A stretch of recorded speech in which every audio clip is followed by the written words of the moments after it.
This is groups like Refuse Fascism. Don't worry, I'll get to the alt-right later. This is groups like Refuse Fascism, which professes to promote protest, but has actually said it won't rule out working with groups like Antifa. Here is the poster that they put out earlier about me. I don't know who designs their posters, but guys, this is too many words.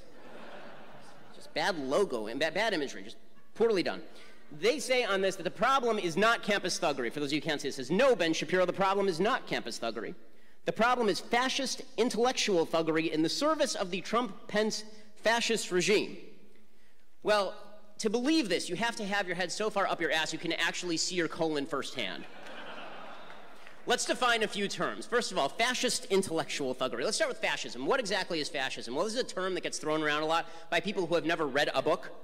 Okay, fascism is the phenomenon whereby people believe that they have the capacity to ram their beliefs down your throat at the point of a gun, or say the point of a baton, or by throwing Molotov cocktails.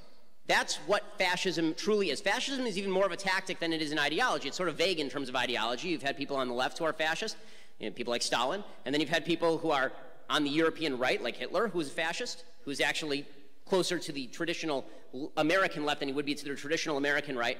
But I've been spending my entire career standing up against fascism and the idea of an overreaching government that uses the power of the gun in order to compel people to do what they want. Antifa is fascist. I am not a fascist. And as far as the service to the Trump-Pence fascist regime, first of all, I just want to note something. For all the talk about Trump and Pence being fascists, like look at the protests outside. Where's Orange Hitler shutting it down? Right? He's nowhere to be found. This idea that we're living in a fascist country, we're actually living under a relatively ineffectual regime, a relatively ineffectual administration, if anything, but the idea that we're living in some sort of fascist dystopia is utterly absurd. As far as the idea that, I'm a white supremacist in service to Trump-Pence, a couple problems there. One, as far as the service to Trump-Pence, again, I didn't vote for Trump or Hillary.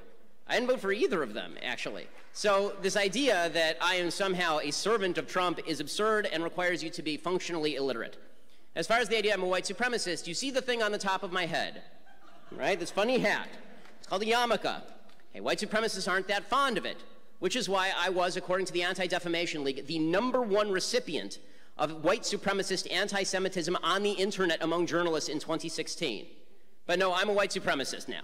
Because this is the way the left works, right? If you don't agree with them, everyone's a white supremacist. You're a Nazi, Nazis should be punched, and therefore it's totally fine to stand outside and try to shut down events if you can get away with it. They're not getting away with it tonight because the police have been allowed to actually do their jobs.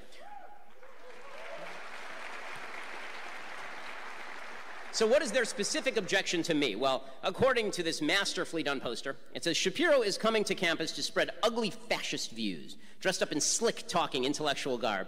I do like the slick talking. It says, this is harmful, exclamation point.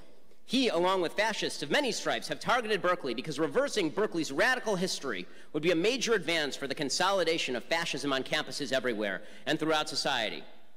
The reason I'm here, I've been asked this a lot, the reason that I am here is because fascism does not own this university. Because there are students who do want to hear differing views, who don't want to be told that they can only hear one view, who don't believe that the First Amendment should die under the jackboots and Birkenstocks of a bunch of anarchist communist pieces of garbage.